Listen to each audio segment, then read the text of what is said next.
블라디미르 푸틴이 베이징에 가는 것은 단순한 방문이 아니라 러시아의 우크라이나 전쟁에 대해 논의하기 위해서입니다. 드디어 이 순간이 왔다고 말하고 싶네요. 도널드 트럼프와 시진핑의 정상회담 이후 중국 외교부장 왕이가 공식 성명을 발표했는데 모두가 이를 센세이션으로 받아들였습니다. 그가 발표한 내용은 다음과 같습니다. 인용하자면 중국과 미국 모두가 소통을 유지하고 위기, 정치적 해결에 건설적인 역할을 할 준비가 되어 있으므로 우리는 우크라이나에서의 전투가 조속히 끝나기를 희망합니다. 돌파구처럼 보였고 푸틴도 베이징에 방문합니다. 중국이 처음으로 공식적으로 미국과 중국을 함께, 즉 우리라고 우크라이나 맥락에서 말한 겁니다. 트럼프와 시진핑의 이틀간 정상회담 이후 처음으로 공동 입장과 비슷한 발언이 나왔습니다. 하지만 저는 이 뉴스를 솔직하게 분석해보고 싶습니다. 여기서도 악마는 늘 디테일에 숨어 있기 때문입니다. 제 이름은 알렉세이 패치입니다. 함께 이야기해봅시다. 하지만 시작하기 전에 채널 구독과 영상 좋아요, 그리고 어떤 댓글이든 남겨주시고 제 텔레그램 채널 패치인 뉴스도 꼭 구독해주세요. 채널 링크는 이 영상 설명란에 있습니다. 그곳에서 실시간으로 들어오는 최신 뉴스를 올리고 있습니다. 자, 도널드 트럼프의 방문 이후 중국은 블라디미르 푸틴의 베이징 방문을 앞두고 우크라이나 전쟁 종식을 돕겠다고 밝혔습니다. 먼저 왕이 외교부장의 발언을 알아보겠습니다. 인용합니다. 중국과 미국은 계속해서 소통을 유지하고 위기의 정치적 해결을 촉진하는데 건설적인 역할을 할 준비가 되어 있습니다. 여기서 바로 말씀드리자면 소통을 유지한다와 건설적인 역할을 한다는 표현은 외교적으로 사용할 수 있는 가장 완곡한 표현들입니다. 그리고 제가 학교 다닐 때를 떠올려 보면 외교학 교과서를 아무거나 펼쳐보면 이런 표현들이 어떤 의무에서도 벗어날 수 있는 가장 쉬운 방법이라는 걸 알 수 있습니다. 우리는 소통을 유지하고 국제 문제에서 건설적인 역할을 하고 있다고 말하는 것입니다. 이것은 중재의 말이 아닙니다. 이것은 어떤 계획도, 협상도, 보장도, 이 갈등을 해결하거나 조정하려는 시도도 아닙니다. 아닙니다. 소통과 건설적인 역할일 뿐입니다. 이것은 2022년 2월부터 중국이 우크라이나에 대해 써온 표현들입니다. 트럼프와 시진핑 정상회담 이후 중국 외교부의 공식 성명은 다음과 같습니다. 시진핑은 나는 트럼프 대통령과 건설적인 중미 관계와 전략적 안정성 구축에 대한 새로운 비전에 합의했다고 말했습니다.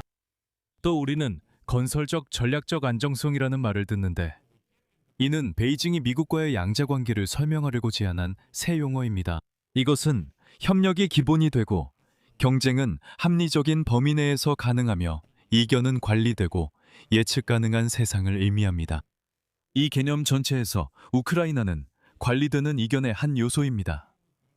즉, 이 이견을 해결하는 것이 아니라 이 이견을 관리하는 것입니다. 이것을 역사적 경험 관점에서 읽는 이유를 말씀드리겠습니다. 여기서는 2월 이후 중국의 우크라이나 관련 모든 성명을 순서대로 보면 됩니다. 중국은 건설적인 역할이라는 말을 아마 100번도 넘게 했다는 점이 핵심입니다. 항상 구체적 내용은 없었습니다.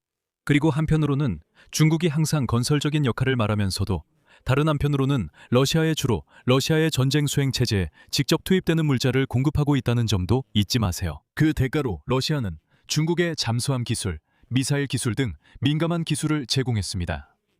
동시에 한편 미국 외교협회는 미국의 권위 있는 싱크탱크 중 하나가 오늘 중요한 평가를 발표했습니다. 인용하자면 트럼프 대통령이 베이징에 도착할 때 시진핑은 자신이 승리하고 있다고 확신합니다. 그는 오랫동안 자신의 간부들에게 동양이 부상하고 서양이 쇠퇴하고 있으며 시간과 흐름이 중국 편이라고 말해왔습니다. 중국은 러시아의 완전한 패배를 원하지 않습니다. 이는 유럽에서 미국 견제의 균형을 잃기 때문입니다. 또 러시아가 뚜렷하게 패배하는 것도 중국의 발전과 양국 파트너십을 약화시킬 수 있습니다. 이 점에서 미국 대통령 도널드 트럼프가 중국 분위기에 확실히 동조하고 있음을 인정해야 합니다. 정상회담 직후 도널드 트럼프는 동맹국들을 놀라게 했습니다. 그는 대만에게 공식적인 독립선언을 하지 말라고 공개적으로 경고했고 아예 그 섬을 방어한다는 생각 자체의 현명함에 의문을 제기했습니다. 그리고 그는 타이페이에 대한 미국 무기 판매를 베이징의 무역 양보를 얻기 위한 협상 카드라고 공개적으로 밝혔습니다. 우선순위가 딱 이렇다는 겁니다. 도널드 트럼프가 대만을 중국에 넘기는 과정은 이전 에피소드에서 이미 설명했으니 반복하지 않겠습니다. 아주 간단히 말하면 도널드 트럼프는 대만에게 조용히 있으라고, 눈에 띄지 말고 중국을 자극하지 말라고 조언했습니다. 또는 중국을 도발하지 말라고 했습니다. 왜 블라디미르 푸틴이 이 상황에 베이징에 가는 걸까요? 공식적으로 크렘린은 페스코프를 통해 이것이 일상적인 접촉이라고 밝혔습니다. 그런데 중국 매체 사우스 차이나 모닝포스트는 좀 더 정확하게 표현하고 있습니다. 푸틴의 방문은 베이징이 모스크바와 워싱턴과의 관계를 조율하고 자신을 핵심 강국으로 자리매김하려는 시도입니다. 하지만 푸틴이 시진핑과 새로운 전략적 협력 선언문에 서명하기 위해 방문한다는 사실도 알려졌습니다. 그리고 베이징이 우크라이나 문제에서 건설적인 역할을 하겠다고 발표한 지 닷새 만에 이런 선언문에 서명하는 것은 외교적인 언어로 말하자면 모순되지 않습니다.